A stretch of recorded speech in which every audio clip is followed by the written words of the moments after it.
ഇനി വളരെ വിചിത്രവും ദുരൂഹവുമായ ഒരു ആത്മഹത്യാ കേസിലേക്കാണ്.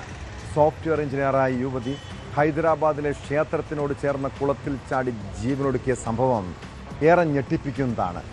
രാത്രിയിൽ നഗ്നയായി നടന്ന് ക്ഷേത്രത്തിലെത്തിയ ഹൈദരാബാദ് സ്വദേശിനി തേജസ്വിനി എന്ന 25-കാരിയാണ് ജീവനൊടുക്കിയത്.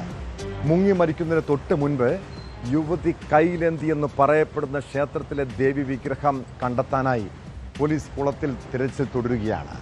യുവതിക്ക് മാനസിക പ്രശ്നങ്ങൾ ഉണ്ടായിരുന്നതായും റിപ്പോർട്ടുകളുണ്ട്.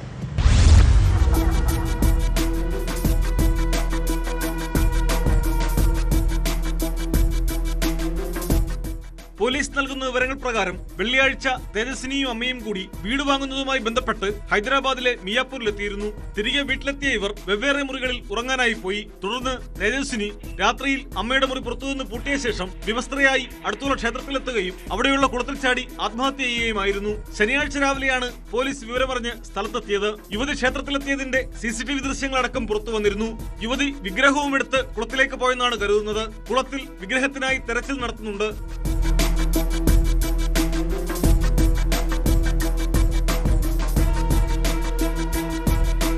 മുമ്പ് ബംഗളൂരുവിലെ IT കമ്പനിയിൽ ജോലി ചെയ്തിരുന്ന തേജസ്വിനി കുറച്ചുനാളായി അമ്മയ്ക്കൊപ്പം ഹൈദരാബാദിലാണ് താമസിച്ചിരുന്നത്.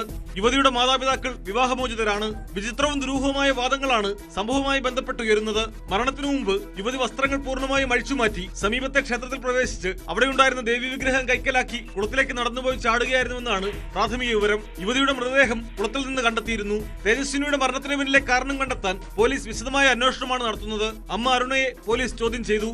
തേജസ്വിനിയുടെ മരണമൊഴിയെന്ന് സംശയിക്കുന്ന രേഖകൾ, സാമ്പത്തിക ഇടപാടുകൾ, സംഭവത്തിനു മുമ്പുള്ള ദിവസങ്ങളിലെ ഇവരുടെ നീക്കങ്ങൾ എന്നിവയെല്ലാം സൂക്ഷ്മമായി പരിശോധിച്ചു വരികയാണ്. താമസിച്ചിരുന്ന ഫ്ളാറ്റിനായി വാടക ഇനത്തിൽ പ്രതിമാസം ഏതാണ്ട് 1 ലക്ഷം രൂപയോളം ഇവർ ചെലവഴിച്ചിരുന്നു. ഇത്രയും വലിയ തുക എന്തിനാണ് നൽകിയതെന്ന് പോലീസ് അന്വേഷിക്കുന്നുണ്ട്. മാത്രമല്ല, ഈ കെട്ടിടത്തിന്റെ മുകളിലത്തെ 2 നിലകൾ അനധികൃതമായി ഒരു ലോഡ്ജ് പോലെയാണ് പ്രവർത്തിച്ചിരുന്നതെന്നും പോലീസ് കണ്ടെത്തി. ഇതിന് മരണവുമായി ബന്ധമുണ്ടോ എന്നും അന്വേഷിക്കുന്നുണ്ട്.